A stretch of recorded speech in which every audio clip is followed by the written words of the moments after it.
Good evening and welcome to Fireside Chat with the Bearded Welshman. Coming to you from the Bearded Welshman's Pipe Parlor, newly renovated. I'm really liking it. And tonight, as usual, we'll finish out with some Fireside. We'll smoke my trusty Svenborg 303. Just love this pipe. It's fast becoming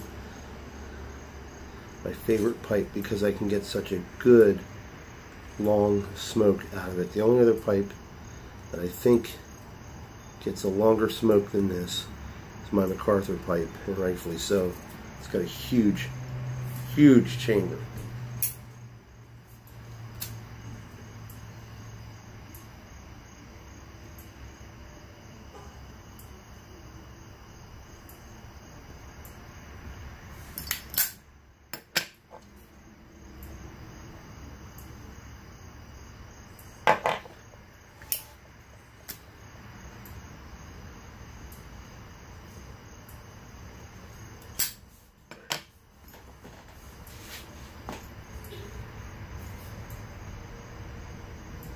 Beautiful out tonight. A little over half a moon behind the clouds, or working its way out from the clouds, you know. It's feeling more like fall. It's a beautiful breeze. It's cooler out.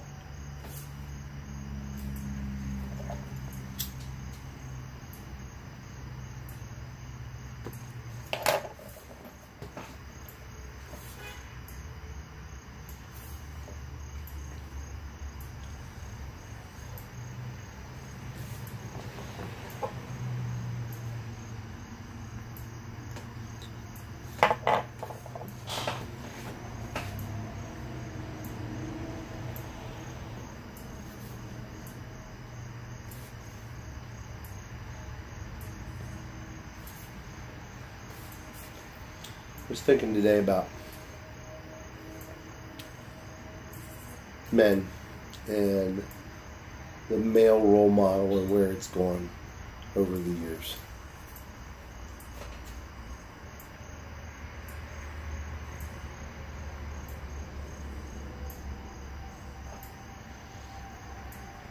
We've tended to, over the past 20, maybe 30 years, wanted to feminize men. This might be a touchy subject, but for me, it's who I am.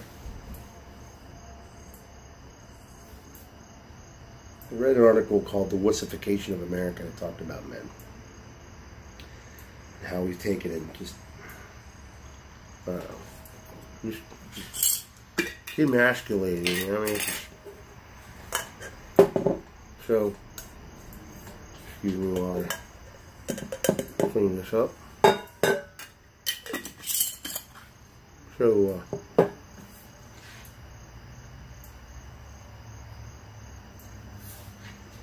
my father's generation growing up,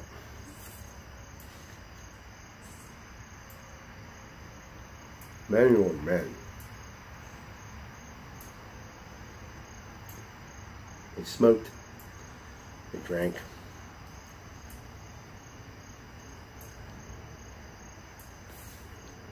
They were role models for the neighborhood. You know, just to name some celebrities. Clark Gable.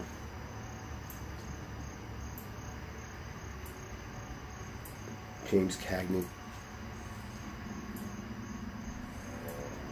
And to me, the ultimate male, John Wayne. Chuck Norris can't hold a candle to him. Although, I do like Chuck Norris.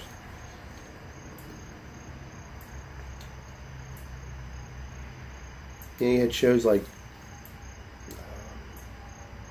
Leave It to Beaver, you know, and Ward Cleaver, the father that was in that.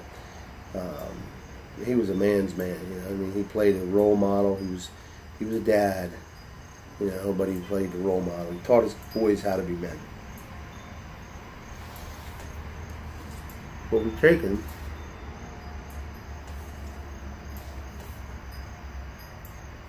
We try to make the word masculinity, masculine, a bad word. I think this all starts with the socialized medicine movement.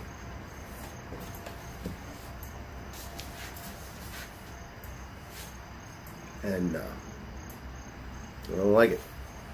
Try to teach my boys when they were growing up how to be men. What are good character traits of a man?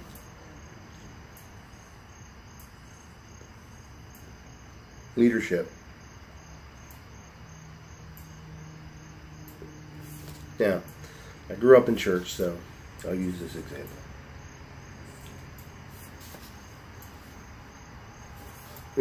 In church today, what you see a lot of is you see a lot of women in the church, more than men. And you see the women setting the example in the church, which is good. I mean, I'm not knocking it.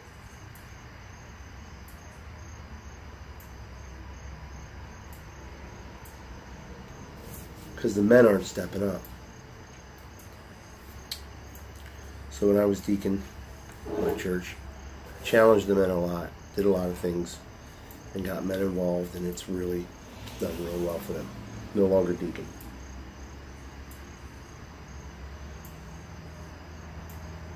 We need men who are going to lead. George Washington was a great leader. He was tall for the times, so he stood out among men.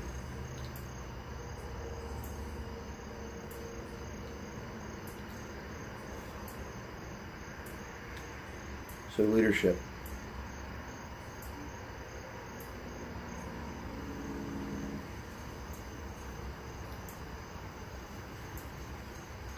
We need men who are going to be willing to make decisions and stand by them.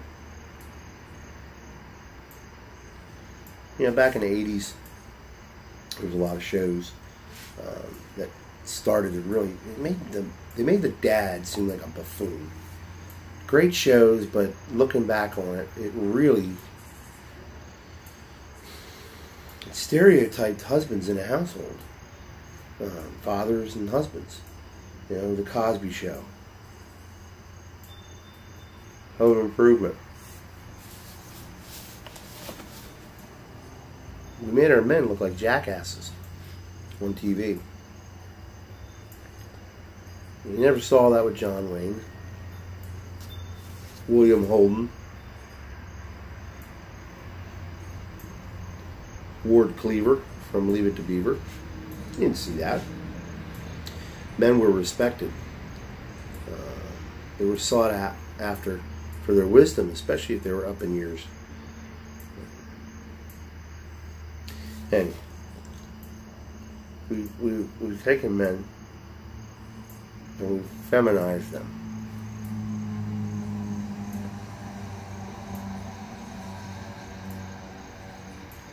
General Colin Powell, who served during the first Gulf War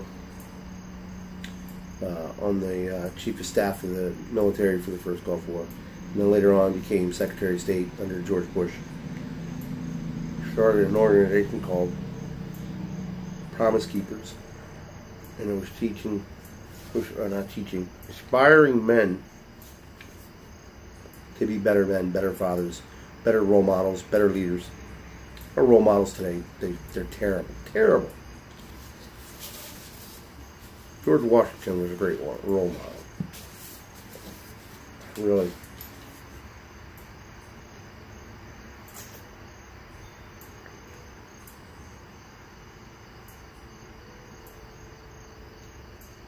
Another character trait men should have is love. Showing love properly. Discipline. Let's get back to love.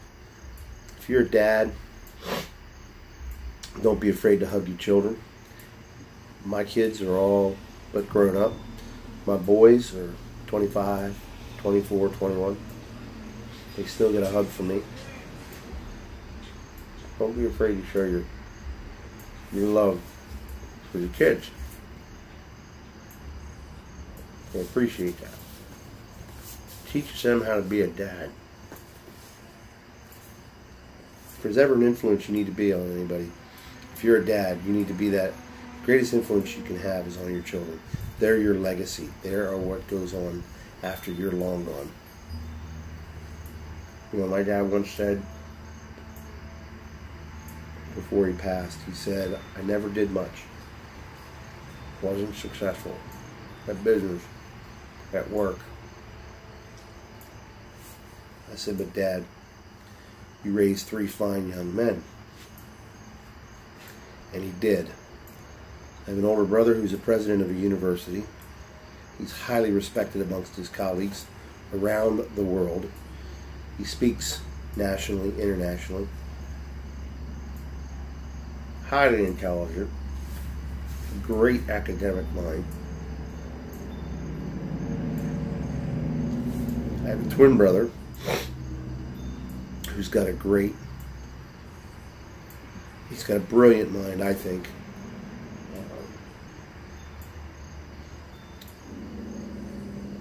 They're both more educated than me. I'm a working man. I have some education, but I'm a working man, and I like it. I like being me. I like being a working man. We expect men to be this way or that way, and it's not right. Not everybody's an academic. Not everybody's a lawyer. Not everybody's a doctor. You know what I like about this pipe community is we've got people from all economics status. You know, we got doctors, lawyers, professors, professionals, tradesmen, truck drivers. You name it, it's there. Homemakers, stay-at-home dads, retirees.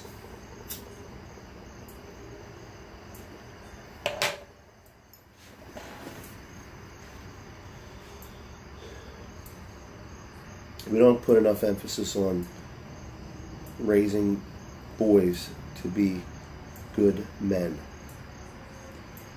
Discipline. Gotta have discipline. Self-discipline.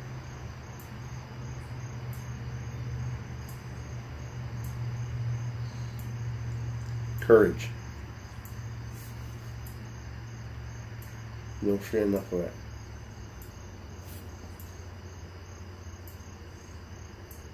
You stand up for what you believe,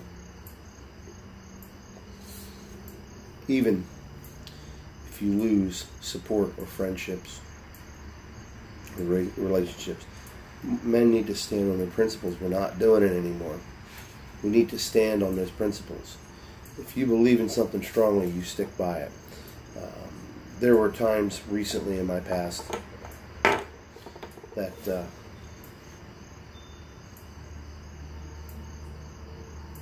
I couldn't compromise truth for somebody's feelings.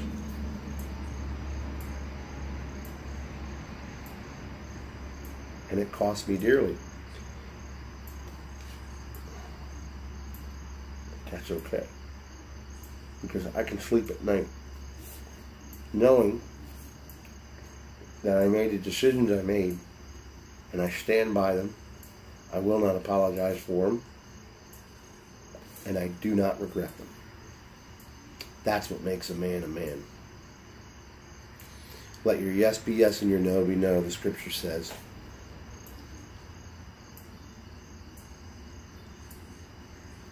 Integrity. There's not a lot of men with integrity.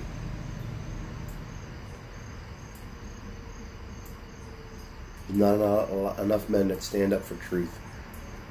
We compromise for unity's sake. You can't do that. Look at our society in America today. Because of it, we compromise. Just because we want to be united and everybody should love everybody. Look, just because I disagree with someone, I'm not going to compromise just to get along, because love is not that. Love does not lie. Love does not compromise. I may disagree with people, but I don't hate them.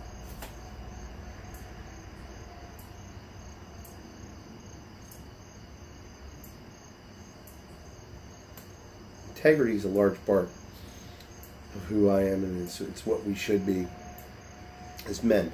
I'm talking specifically as men. You know, my wife has a bachelor's, has a master's, and then has a law degree. Smartest woman I know. But she respects me, and she loves the fact that I lead this house. Not a dictator type slavery, oppressing. There's nothing wrong with a man being the leader of his house.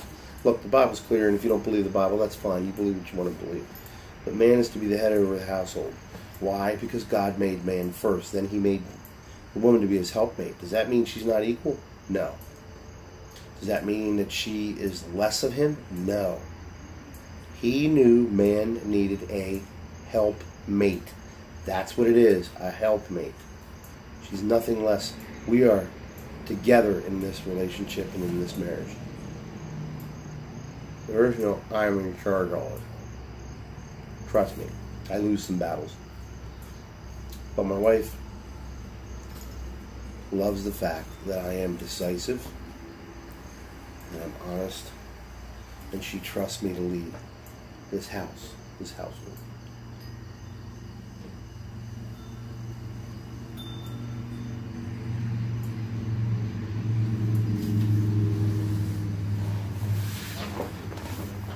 I have this book.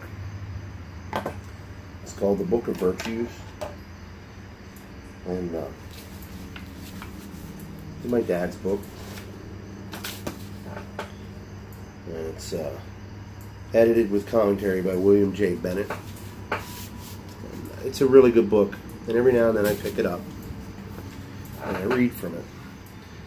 The importance of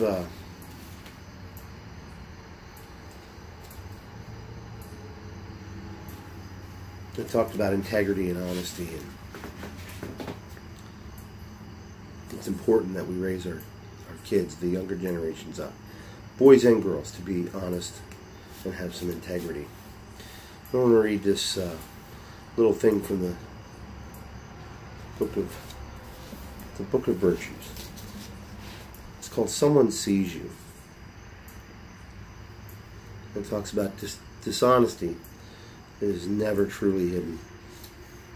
Once upon a time, a man decided to sneak into his neighbor's field and steal some wheat. If I take just a little from each field, no one will notice, he told himself. But it will all add up to a nice pile of wheat for me. So he waited for the darkest night, and thick clouds lay over the moon. Light this back up. Take a short break.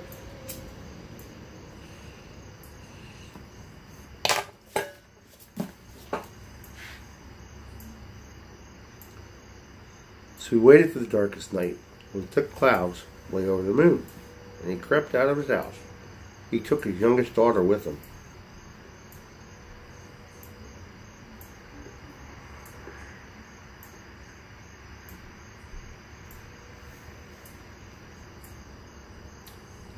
Daughter, he whispered, you must stand guard and call out if anyone sees me. The man looked all around, but he saw no one. So he gathered his stolen wheat and moved on to the second field. Father, someone sees you, the child cried again.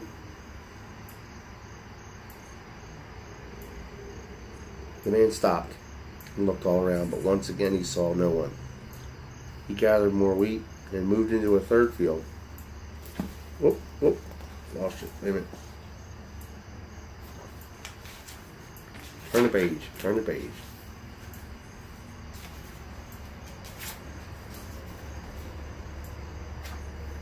Sorry about that, folks. I know the suspense is killing you.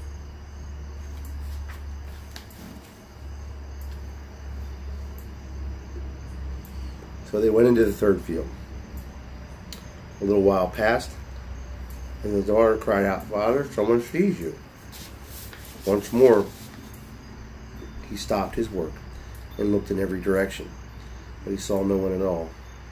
So he bundled his wheat and crept into the last field. "Father, someone sees you," the child called again. The man stopped his reaping, looked all around, and once again saw no one. "Why in the world do you keep saying someone sees me?" he angrily asked his daughter. "I've looked everywhere and I don't see anyone." "Father," murmured the child, "someone sees you from above."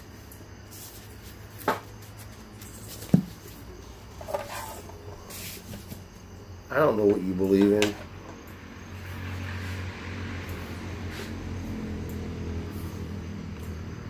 The Bible talks about, so if I offend you, I'm sorry. Your sins will be brought into the light. You can fool me, you can fool others, but you can't fool God. Not going to happen.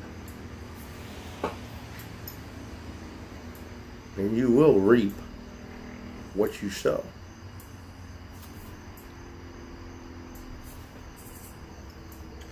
It's inevitable.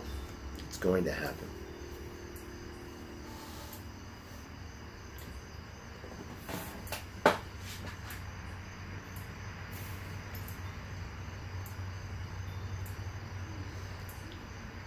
I'm not perfect. I make mistakes. And I'm not preaching. I'm just sharing some thoughts.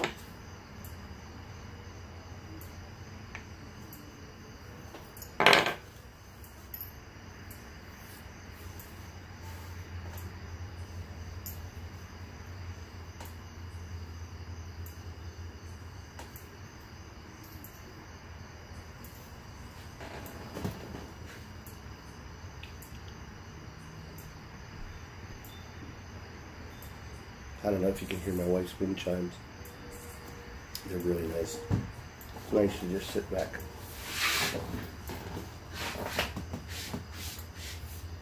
and listen to them.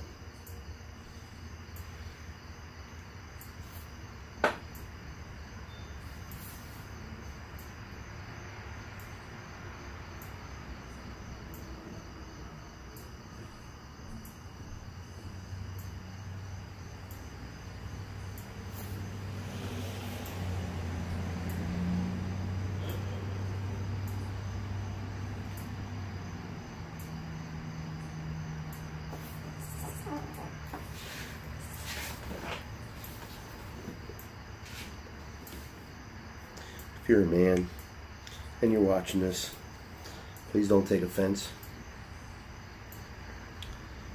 I'm just trying to encourage us all. We're all in this together.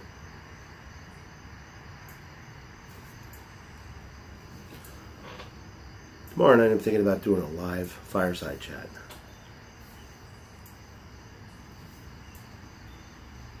About the same time, about 8 p.m. Eastern Standard Time.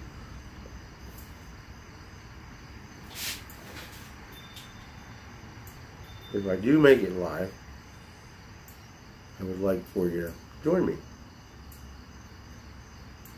If you have any comments, please put them in the comments box down below. Hit like. It's nice to know what people are thinking. Share your thoughts. If you like what you're seeing, subscribe, please.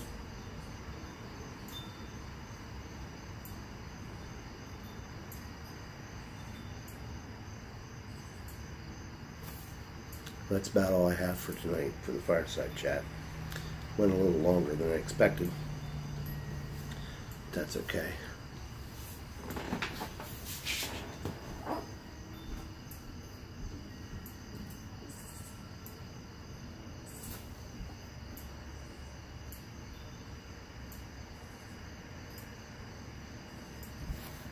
I'm going to sleep good tonight with the windows open.